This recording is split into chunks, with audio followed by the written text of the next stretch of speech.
Bonjour, vraiment, merci. Merci d'être là, merci de regarder cette vidéo. Cette vidéo, elle est pour toi. Elle est pour toi qui prend de l'âge, comme moi, comme tout le monde, et qui a envie de faire le point.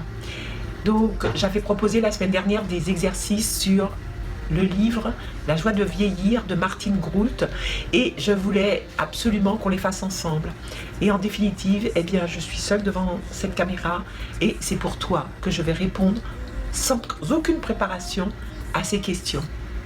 J'espère que ça te servira et que tu auras envie de faire la même chose de ton côté, ou que peut-être tu as fait la même chose de ton côté.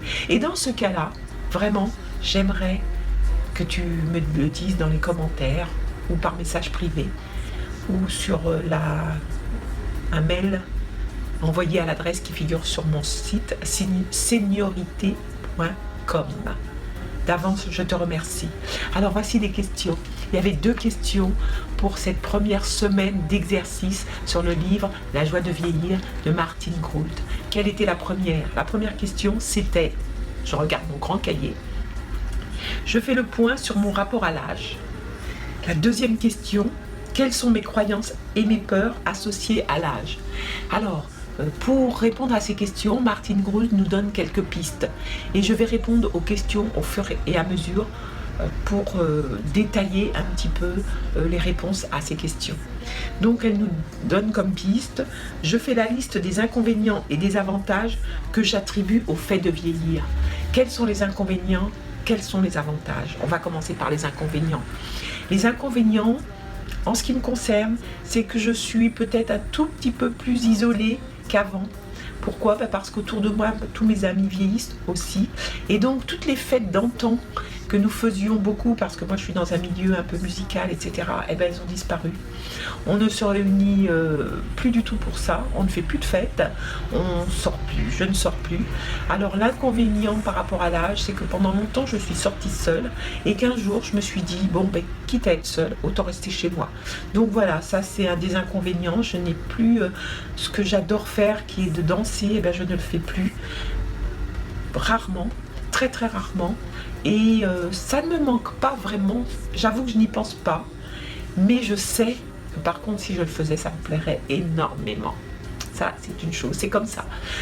Une autre chose, dans les inconvénients, c'est que je n'ose pas toujours, ou je ne veux pas plutôt, c'est pas que je n'ose pas, je ne veux pas toujours dire mon âge, parce que la perception des autres change.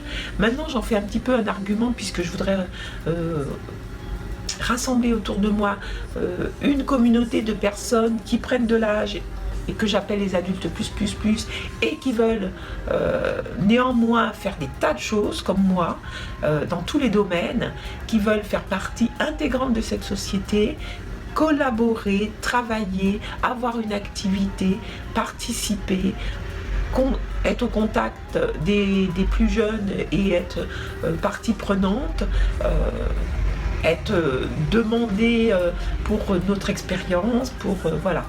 Ça c'est un des inconvénients, c'est ne pas toujours répondre directement quand on me demande mon âge. Enfin ça dépend surtout de l'interlocuteur ou des interlocuteurs. Voilà. Ensuite, pour l'instant, c'est tout ce que je vois dans les inconvénients. Dans les avantages, alors moi j'en vois des avantages. Le premier avantage, c'est que je me sens très libre. Très libre à tout point de vue. Je me sens libre, je sais pas, je me sens libre de faire ce que je veux quand je veux. Je me sens libre surtout du regard des autres. Ça contredit un petit peu la réponse précédente, mais c'est vrai que l'opinion des autres, je m'en moque.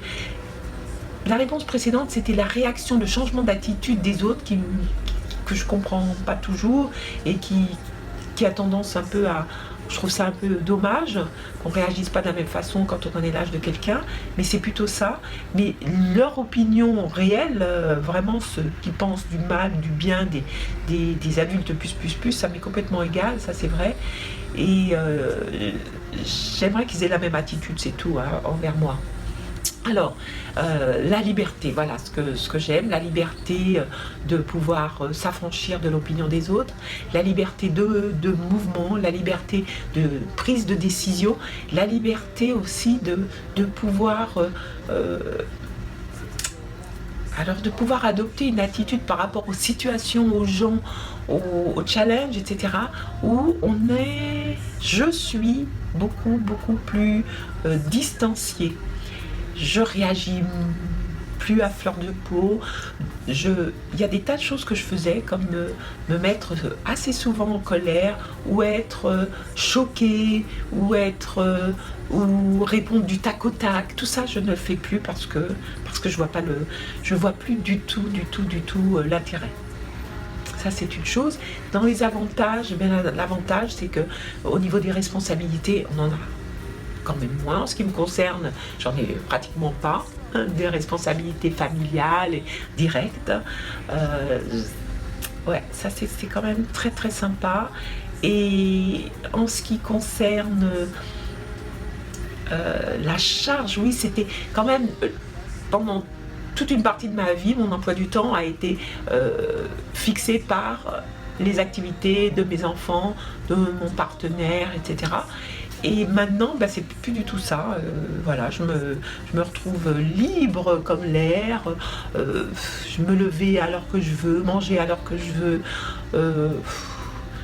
Ne plus avoir d'obligations, beaucoup moins d'obligations administratives, beaucoup moins d'échéances à long terme ou à moyen terme sur l'avenir, en particulier de mes enfants, des choses comme ça. Les projets de voyage, il n'y a plus les contraintes des programmes scolaires, de l'emploi du temps, de l'agenda scolaire. Voilà, ça c'est un grand avantage. Et puis l'avantage aussi de penser plus à moi en ce qui concerne par exemple ma santé, mon corps, mon bien-être physique, mon bien-être mental, mon bien-être en général. Ça, c'est un grand avantage que j'ai mis un peu de temps à comprendre, à prendre en compte, mais que je prends depuis plusieurs années en compte totalement. Voilà ce qui concerne les inconvénients et les avantages.